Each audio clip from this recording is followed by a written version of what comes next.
Hello दोस्तों, स्वागत है आप लोगों का हमारे ऑनलाइन क्लासेस में। जैसा कि दोस्तों आज उत्तराखंड अधीनस्थ सेवा चयन आयोग के द्वारा एक विज्ञापन जारी किया गया है और ये जो विज्ञापन है दोस्तों, कई जो हमारे स्नातक स्तरीय हैं, जो ग्रेजुएट लेवल के हमारे जो स्टूडेंट हैं, जिनने पास आउट कर लिया है, उन लोगों के लिए पहली बात तो ये खुशखबरी है। साथ ही दोस्तों इसमें काफ़ी समय से इंतज़ार कर रहे जितने भी हमारे अभ्यर्थी हैं उनके लिए ये बहुत अच्छी न्यूज़ है, क्योंकि इसमें अभी स्नातक स्तरीय जितने भी पोस्ट थी वो कंबाइन करके जो है ये निकाली गई है रिक्रूटमेंट। और इसलिए इसमें इतने समय लगा क्योंकि इसमें कंबाइन कराए गए हैं जितने भी हमारे ग्रेजुएट लेवल के, एक कंबाइंड विज्ञप्ति निकाली गई है, काफ़ी बड़ी विज्ञप्ति निकाली गई है जिसमें बहुत ढेर सारे जो है पदों का विवरण है। चलिए चलते हैं कि कौन कौन से पदों पर और कौन कौन से डिपार्टमेंट में कौन कौन सी रिक्रूटमेंट निकाली है। सबसे पहले बात करें तो सहायक जो है समाज कल्याण अधिकारी, छात्रावास अधीक्षक, और फिर बात करें निर्वाचन आयोग के अंतर्गत जो है आपके सहायक समीक्षा अधिकारी आपके जो है उत्तराखंड अधीनस्थ सेवा चयन आयोग के अंतर्गत भी जारी कर दी गई है। साथ ही दोस्तों सहायक चकबंदी अधिकारी की, साथ ही जो है संपर्क विभाग के अंतर्गत जो है संवीक्षक की और संरक्षक कम डाटा एंट्री ऑपरेटर की। पंचायती राज विभाग में काफ़ी समय से आप लोग वेट कर रहे थे दोस्तों, वो भी निकाल दी गई है। ग्राम पंचायत विकास अधिकारी की पोस्ट निकल चुकी हैं। साथ ही महिला सशक्ति में आपके अंतर्गत दोस्तों जो है सुपरवाइजर्स की जो है रिक्रूटमेंट है। साथ ही जनजाति कल्याण विभाग के अंतर्गत matron care and hostel in charge की जो है रिक्रूटमेंट निकाली है। साथ ही इसके अंतर्गत सहायक स्वागती के, और बात करते हैं इसके अंतर्गत जो है सहायक प्रबंधक उद्योग और ग्राम्य विकास के अंतर्गत ग्राम्य विकास अधिकारी। तो ये बहुत बड़ी न्यूज़ है दोस्तों। तो लगभग ये सभी वीडियो सभी भर्तियाँ जो है निकाल दी गई हैं और जो है इसकी विज्ञापन की तिथि तो आज ही हो गई 6 नवंबर को, और जो इसकी अंतिम जो तिथि दे रखी है वो दे रखी है 24 दिसंबर तक आप लोग इसे देख सकते हैं। और साथ ही दोस्तों इसकी अनुमानित जो परीक्षा की डेट भी इसने साथ साथ में दे दी है, वो है जो है मई 2021 में आपका एग्ज़ाम की डेट दे रखी है। चलिए देखते हैं पदों का विवरण क्या है। इस वीडियो में कंप्लीट जानेंगे क्या प्रोसेस है, क्या क्या आप लोगों की क्वालिफिकेशन है। क्वालिफिकेशन तो पहले ही बोल दी है कि स्नातक स्तरीय है, लेकिन क्या क्या स्नातक में क्या क्या मांगा गया है, कहाँ कहाँ क्या क्या जो है कितनी कितनी सीटें हैं, ये देख लेते हैं। सबसे पहले जो है अब बात करते हैं, इसमें डिटेलिंग दे रखी है और डिटेलिंग में हम और डिटेल देखते हैं इसका। चलिए बात करते हैं, सबसे पहले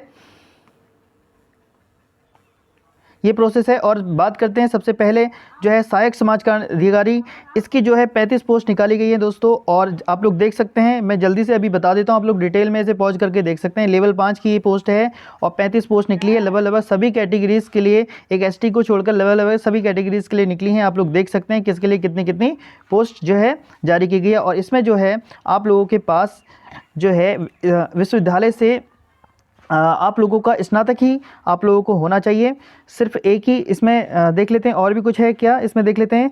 मतलब आपका किसी भी विश्वविद्यालय या फिर किसी ऐसे संस्थान जो मान्यता प्राप्त घोषित हो, या फिर भारत सरकार या फिर विदेशी विश्वविद्यालय से स्नातक की उपाधि कोई भी हो, वो चलेगा। अब बात करते हैं अगली पोस्ट की। अगली जो पोस्ट है दोस्तों वो है छात्रावास अधीक्षक की। इसमें भी जो है 3 पोस्ट निकाली गई हैं। और फिर बात कर लेते हैं, इसका भी जो ग्रेड पे है वो लेवल आपका 5 ही है, और इसमें भी आपका जो स्नातक स्तरीय है ये भी, और किसी भी संस्थान से आप लोगों को मान्यता प्राप्त से आप लोगों का जो है ग्रेजुएट होना जरूरी है। अधिमान दिया जाएगा इसमें, जब समान अंक प्राप्त होंगे तो ज्येष्ठ जो आयु में ज्येष्ठ होगा उसे दिया जाएगा। साथ ही आप बात करते हैं सहायक समीक्षा अधिकारी, और जो सहायक समीक्षा अधिकारी है ये राज्य निर्वाचन आयोग के अंतर्गत एक पोस्ट निकाली गई है।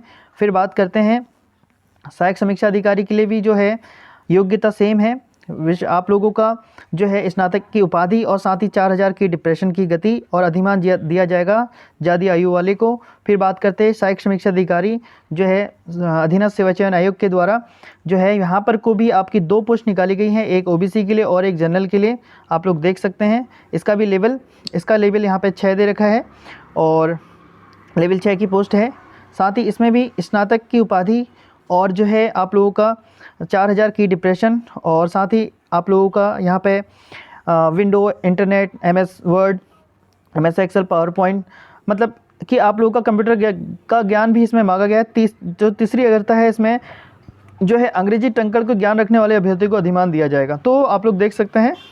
और फिर बात करते हैं अगला सहायक चकबंदी अधिकारी, काफ़ी समय से देख रहे थे हम लोग, तो यहाँ पे भी 4 पोस्ट निकाली गई हैं दोस्तों, आप लोग देख सकते हैं।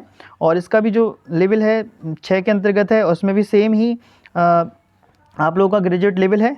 अब फिर बात करते हैं समीक्षक की। समीक्षक के अंतर्गत भी एक पोस्ट निकाली गई है। और फिर फिर बात करते हैं संरक्षक कम डाटा एंट्री ऑपरेटर। यहाँ पे 9 पोस्ट निकाली गई हैं और ये जो 9 पोस्ट हैं दोस्तों, यहाँ पे 2 एससी के लिए हैं, 6 सामान्य के लिए हैं और एक सीट आपकी जो है आर्थिक वर्ग जो पिछड़ा वर्ग है उसके लिए है। तो यहाँ पे भी जो है आप लोगों से स्पेशली इसने मांगा है कि स्नातक की उपाधि और उसके साथ ही आप लोगों का इसमें हिंदी एक विषय रहा हो और साथ ही आप लोगों का जो है परिषद इंटरमीडिएट परीक्षा में अंग्रेजी का एक विषय रहा हो। तो यहाँ पे एक विषय से वही लोग भर सकते हैं जिनका जो आपका विश्वविद्यालय है वहाँ से स्नातक में आप लोगों का हिंदी विषय होना चाहिए और इंटरमीडिएट में आपकी इंग्लिश होनी चाहिए। तो आप लोग इसे फॉर्म को भर सकते हैं। चलिए अब बात करते हैं अगली पोस्ट की। अब है ग्राम पंचायत अधिकारी।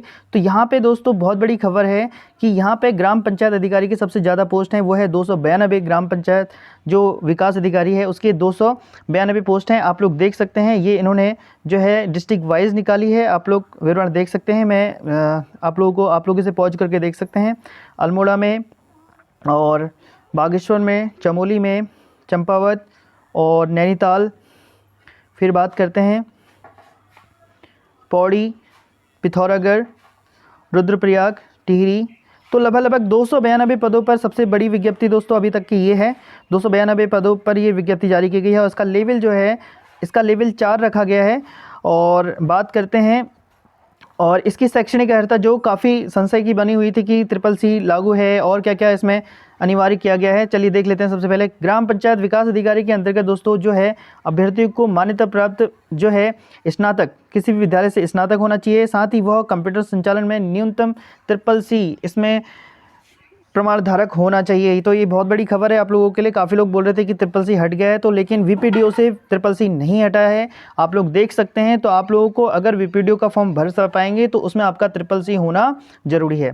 तो आप लोग इसे देख सकते हैं। अब बात करते हैं वीडियो में आई थिंक मुझे लगता है कि हट गया होगा। अब बात करते हैं अगला पद है इसमें सुपरवाइजर, केवल महिलाओं के लिए है। यहाँ पे 34 पोस्ट निकली हैं, आप लोग देख सकते हैं।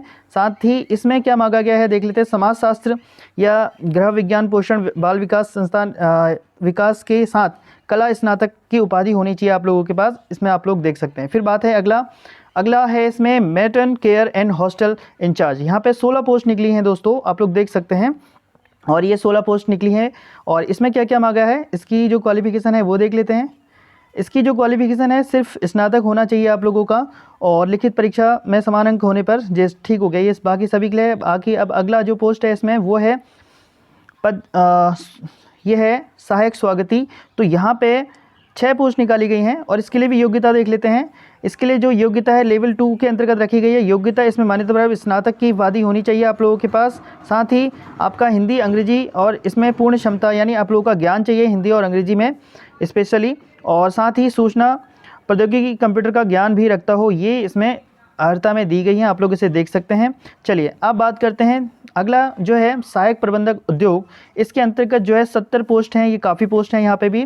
सहायक प्रबंधक उद्योग अब देखते हैं कि इसमें क्या क्या रिक्वायरमेंट है और क्या क्या इसमें न्यूनतम क्वालिफिकेशन है। तो इसका लेवल 6 रखा गया है।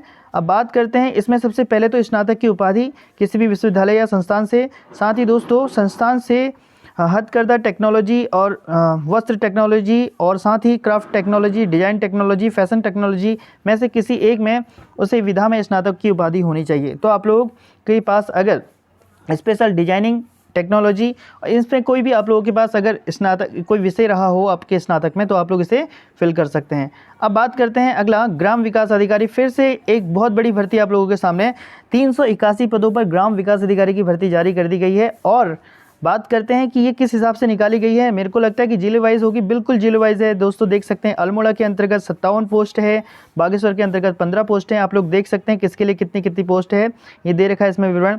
चमोली में और फिर बात करते हैं चंपावत में और फिर बात करते हैं देहरादून और हरिद्वार। लगभग सभी जनपदों से निकली हैं। नैनीताल, पौड़ी और पिथौरागढ़, रुद्रप्रयाग, टिहरी और उधमसिंह नगर।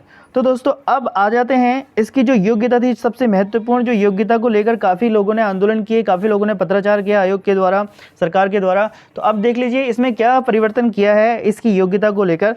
तो बात कर लेते हैं, लेवल 4 में ही रखा गया है इसको, अभी लेवल 5 भी नहीं है इसका, लेवल 4 ही है। अब बात करते हैं जो इसकी अनिवार्य जो योग्यता है दोस्तों, वो है स्नातक की उपाधि या भारत सरकार या उससे समकक्ष कोई। यानी इसमें दोस्तों सिर्फ और सिर्फ आपसे ग्रेजुएशन मांगा गया है, इसमें CCC की भी आवश्यकता आपको नहीं है। तो काफ़ी लोग जो निराश हो रहे थे कि CCC जिनके पास नहीं था उनके लिए भी ये अपॉर्चुनिटी अच्छी आ गई है। साथ ही अगर आप लोगों ने CCC का बेनिफिट आप लोग BPDO में ले सकते हैं। और साथ ही दोस्तों अब जो है, अब यहाँ पे बात करते हैं कि विकल्प या चयन, यहाँ पे चयन कैसे होने वाला है आप लोगों का। तो न्यूनतम शैक्षणिक अर्हता जो होगी आप लोगों का, और विभिन्न विभागों के 854 पदों का ये क्लब करके विज्ञप्ति जारी की गई है। अभी तक मैंने जितना भी विवरण दिया ये लगभग 854 पदों की विज्ञप्ति है। साथ ही दोस्तों जिसमें समान अर्हता समान चयन प्रक्रिया के द्वारा, और साथ ही दोस्तों यहाँ पे ये कहा गया है, मैं इसका पूरा ओवरऑल आप लोगों को बता दूं कि यहाँ पे ये स्पष्ट रूप से कह रहे हैं कि जिनका सेम अगर क्वालिफिकेशन होगी तो उसका एक ही एग्ज़ाम कराया जाएगा जो कि आप लोगों का 100 नंबर का होगा। और साथ ही दोस्तों जिसकी अलग योग्यता है उसका अलग एग्ज़ाम होगा। इस प्रकार से यहाँ पे आप लोगों का ये कहा गया है। लिखित परीक्षा जो है, यहाँ पे लिखित परीक्षा के लिए भी कुछ निर्देश दिए गए हैं। लिखित परीक्षा में सामान्य OBC और अभ्यर्थियों के लिए 45% का जो है आप लोगों का लाना अनिवार्य है, तभी आप लोग मेरिट में शामिल होंगे। और जो अनुसूचित जाति और जो अनुसूचित जनजाति के अभ्यर्थी हैं उनको 35% न्यूनतम अंक लाना अनिवार्य है। मतलब कि इससे कम मेरिट, अगर इससे कम मेरिट गिरती है किसी कारणवश तो इससे कम वालों को नहीं लिया जाएगा, भले ही रिक्त आप लोगों के पद रह जाएंगे। साथ ही यहाँ पे फिर से उसने ये बोल दिया है कि क्लब होके ही आप लोगों का एग्ज़ाम होने वाला है। और जो समान आप लोगों की शैक्षणिक अर्हता है जिसमें से कॉमन आप लोगों का ग्रेजुएशन मांगा है, तो उनका एक ही परीक्षा होगी आप लोगों की 100 नंबर की, 2 घंटे का इसमें परीक्षा पेपर होगा आप लोगों का। चलिए अब बात कर लेते हैं एज की दोस्तों। लगभग यहाँ पे आयु की गणना पे यहाँ पे सभी पदों के लिए इन्होंने स्पेशली 21 वर्ष न्यूनतम रखी गई है और 42 वर्ष अधिकतम आयु रखी गई है। और ये भी जो है 1 जुलाई 2020 में आप लोगों की आप लोगों की काउंट होगी। और यहाँ पे न्यूनतम 21 वर्ष और 42 वर्ष अधिकतम आयु निर्धारित की गई है। चलिए अगले पॉइंट की देखते हैं। जो अब यहाँ पे आप लोगों की जो काम की होगी मैं बता दूंगा। राष्ट्रीयता ये आप लोग देख सकते हैं। तो ये थी आज की सबसे बड़ी महत्वपूर्ण खबर दोस्तों, काफ़ी समय से। अच्छा एक पॉइंट और रह गया आप लोगों का, ये पॉइंट ये रह गया है कि यहाँ पे आप लोगों का जो शुल्क है वो कितना रखा गया है। काफ़ी लोग बोल रहे थे कि GST वगैरह वगैरह इंक्लूड होगी, तो देख लेते हैं। जो शुल्क रखा गया है मात्र 300 रुपये रखा गया है आरक्षित और अन्य पिछड़ा वर्ग के लिए। और फिर बात कर लेते हैं अन्यों के लिए, SC के लिए 150 रुपये और ST के लिए 150 रुपये और आर्थिक रूप से कमजोर वर्ग EWS और दिव्यांग के लिए भी 150 रुपये का आवेदन शुल्क इसमें रखा गया है। बाकी इसमें जो है महत्वपूर्ण निर्देश दिए हैं, आप लोग OTR करें, OTR के माध्यम से फिर आप लोग एप्लीकेशन को फिल करें। सबसे पहले आपको OTR ही करना है। तो ये थी आज की महत्वपूर्ण खबर। कैसी लगी आप लोगों को कमेंट शेयर और लाइक ज़रूर कीजिएगा दोस्तों। चलिए फिर मिलते हैं अगली महत्वपूर्ण वीडियो के साथ। और अगर आप लोगों ने अभी तक का मेरा चैनल सब्सक्राइब नहीं किया तो सब्सक्राइब जरूर कर लीजिएगा। इस तरीके की आप लोगों को न्यूज़ मेरे चैनल पे मिलती रहेंगी, चाहे भर्ती रिलेटेड हो या फिर कोई एग्ज़ाम रिलेटेड हो, रिजल्ट रिलेटेड हो। आप लोगों को सभी जानकारियाँ इस चैनल पे मिल जाएंगी। तो आप लोग चैनल को ज़रूर सब्सक्राइब करें। और अगर आप लोगों को ये जानकारी बहुत पसंद आई तो लाइक तो ज़रूर बनता है यार। चलिए फिर मिलते हैं अगली महत्वपूर्ण। अच्छा एक प्रश्न और आप लोगों के लिए यहाँ पे खड़ा हो जाता है कि इस बार की परीक्षा, यहाँ पे अंतिम पॉइंट में इसलिए लिखा हुआ है, अभी ये मेरे सामने आ चुका है। यहाँ पे जो परीक्षा है ऑनलाइन परीक्षा जो है तैयारी की जा रही है, अथवा ये जो परीक्षा है ये ऑनलाइन या ऑफलाइन दोनों प्रकार से संपन्न कराई जा सकती है। यानी आप लोगों की ऑनलाइन ऑफलाइन किसी भी प्रकार से परीक्षा हो सकती है। चलिए दोस्तों फिर मिलते हैं अगली महत्वपूर्ण वीडियो के साथ। धन्यवाद।